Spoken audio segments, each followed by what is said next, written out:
Need to reprogram your Lexus key fob? Here's the core info. For 2010 to 2025 models, the process involves synchronizing the fob with your car's immobilizer system. While newer Lexus models from 2020 onwards, like the NX, RX, and ES series, offer digital key sharing via the Lexus Inform app, physical fob reprogramming is still necessary for older vehicles or as a backup.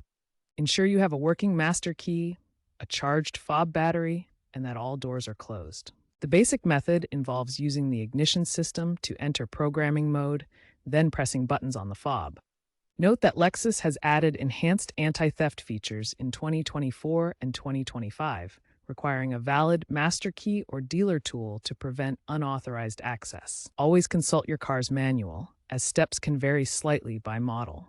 Let's dive into the general programming steps. Insert the master key into the ignition.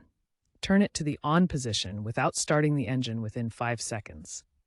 Then, press and hold both the lock and unlock buttons on the fob simultaneously for 1 to 4 seconds, until you hear a beep or see a light flash. Repeat for each additional fob you want to program. To erase fobs, perform the same steps but hold the buttons longer, 10 to 15 seconds. However, the automotive industry is shifting towards digital keys, with 60% of new Lexus buyers opting for them in 2025. In the future, expect over-the-air reprogramming via app updates and enhanced biometrics.